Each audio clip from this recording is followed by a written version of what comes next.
Goliath is a physical brute with powerful melee abilities. Use the Smell ability to highlight nearby hunters and wildlife. Melee attacks are very effective at close range. Eat to gain armor and evolve. Goliath can climb almost any surface.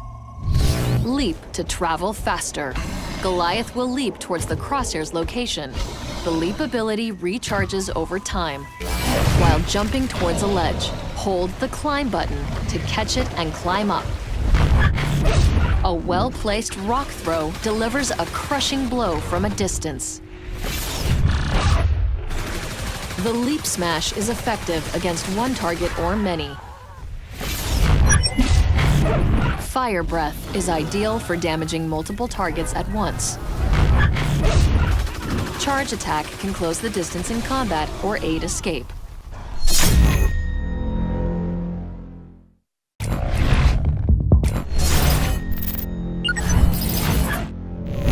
Use stealth mode to hide your tracks and sneak by flocks of birds. You move slowly while sneaking, so make sure there's distance between you and your pursuers before entering stealth mode. Confuse the hunters by leaving tracks in one direction, then sneaking in another direction. Lone hunters are vulnerable to your pounce ability. To pounce, use your melee attack while in stealth mode. A pounce target cannot escape unless one of their teammates shoots you off.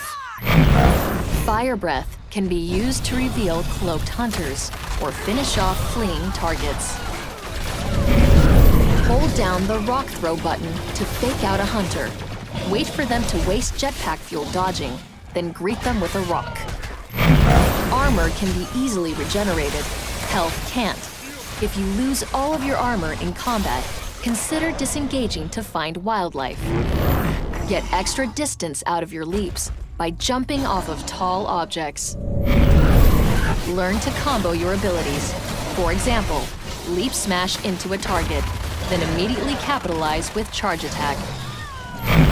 If you hold the climb button while looking at any surface, the crosshair will change shape, indicating if a surface is climbable.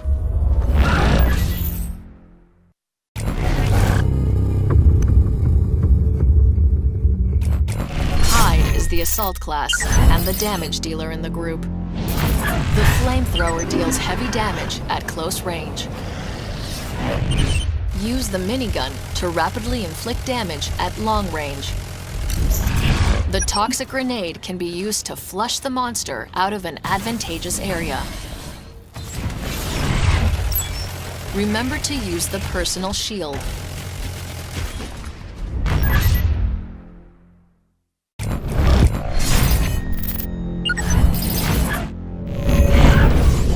Flamethrower as often as possible.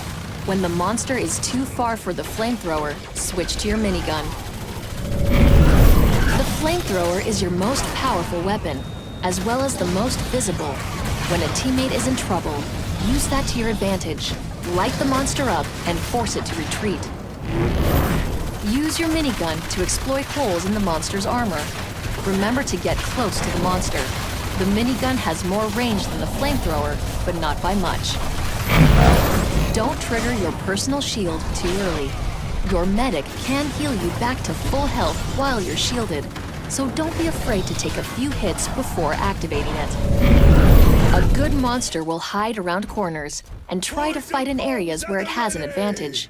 Use the toxic grenade to flush the monster out and force it to fight on your terms. Toxic clouds will slow down allies.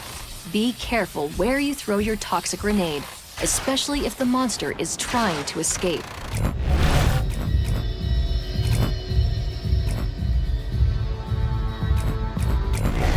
Lazarus is the medic.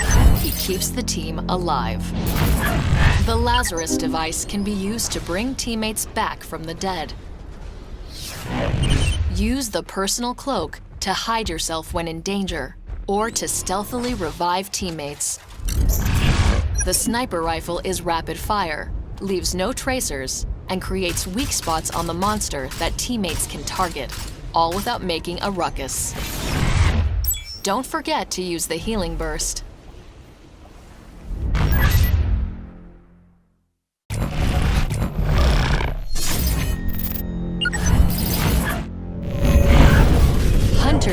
revived. Whether they're dead or incapped, be patient. Wait on the outskirts of the battle until the monster has lost interest in the body, then move in to revive.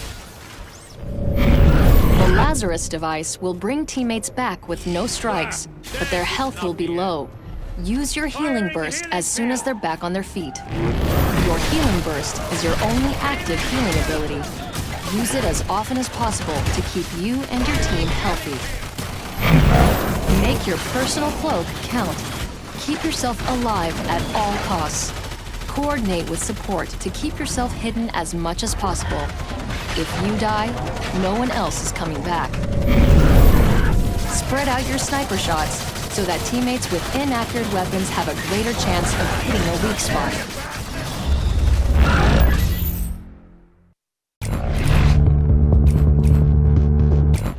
Abe is a trapper. He hunts down and traps the monster.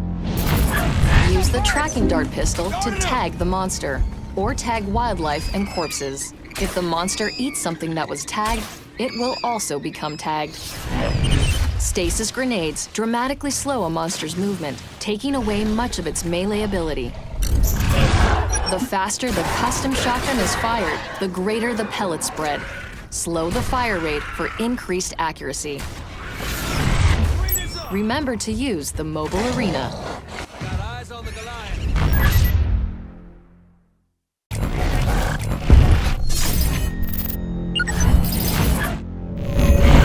As you move through the map, use the tracker dart on as much wildlife as possible, paying particular attention to easy prey like marsh striders.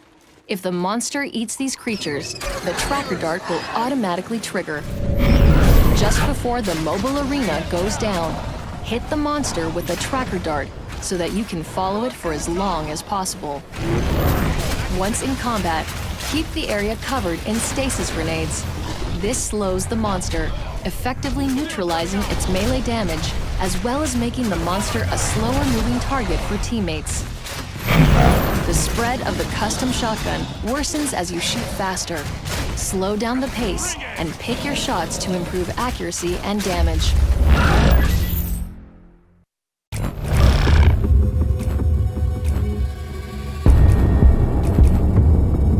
Hank is the support class. He provides the team with a tactical advantage.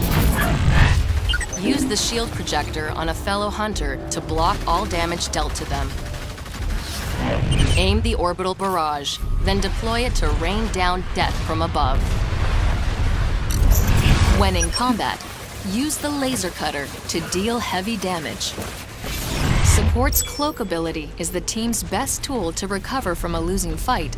Activate Cloak to revive teammates or flee the fight unseen.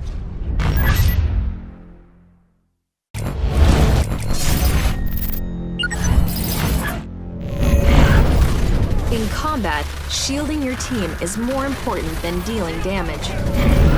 The shield projector's battery will not recharge if it's being used. Pull the trigger only when a teammate is about to take damage, so the battery starts recharging sooner. The shield projector has considerable range. Try to get up high and protect your teammates from afar. The orbital barrage can be used defensively to force the monster away from an object or a downed hunter. The laser cutter is extremely accurate. Go for headshots or holes in the monster's armor. Use your cloak to protect your team.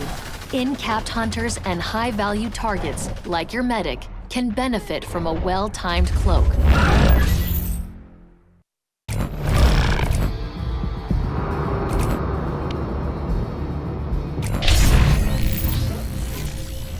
In hunt mode, a Stage 1 monster has been spotted in the area. Hunters are called in to eliminate the monster threat as quickly as possible. The monster gets a head start at Stage 1 and needs to flee the area, kill wildlife, eat to gain energy, and stage up to become bigger and more powerful. The hunters arrive shortly after the monster and must track down, trap, and kill the monster before it gets too big. Monster tracks, broken trees, animal corpses, and bird sign are all indicators of the monster's presence. The round ends when one team is eliminated, or the monster makes it to Stage 3 and destroys the power relay.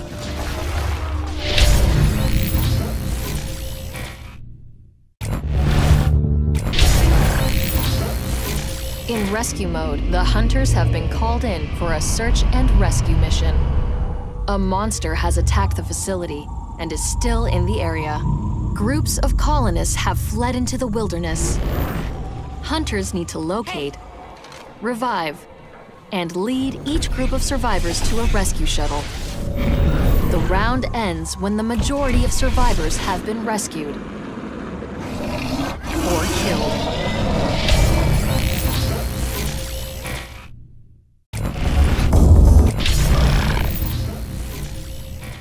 In nest mode, monster eggs have been discovered in the area. The hunters are called in to destroy them. The alpha monster must defend the eggs and can even hatch one to gain a minion to fight at its side. The round ends when one team is eliminated, or all of the eggs and minion are destroyed.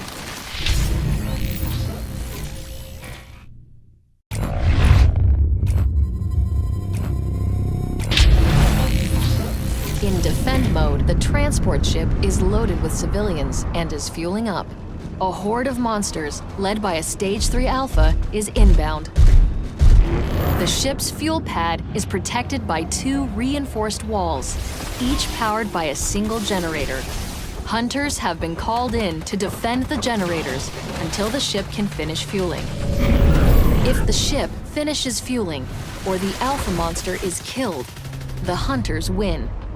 If the ship is destroyed, the monster wins.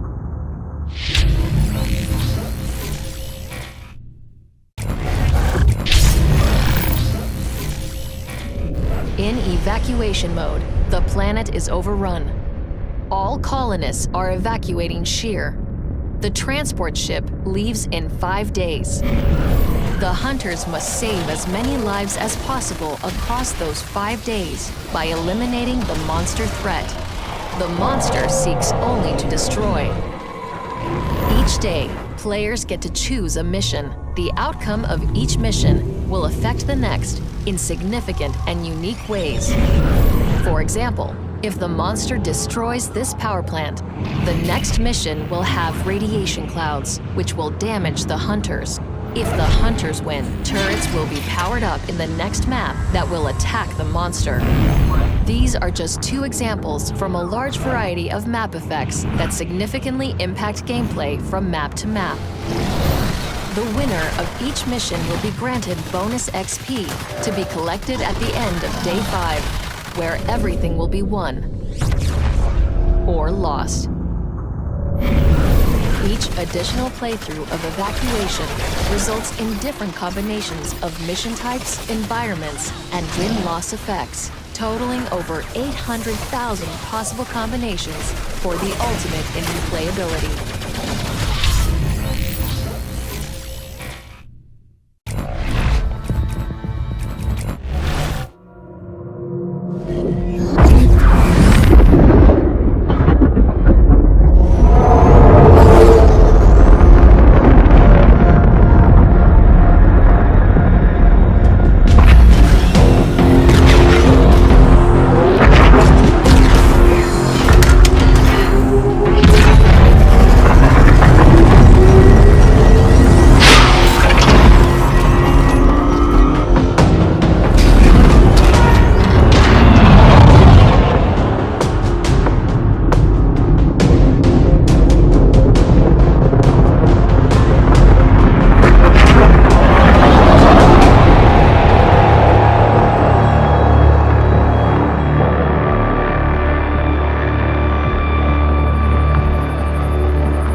Are you sure about this, Marshal? These creatures overwhelmed colonial security forces in less than a week. Clearly we're dealing with something far beyond ordinary wildlife.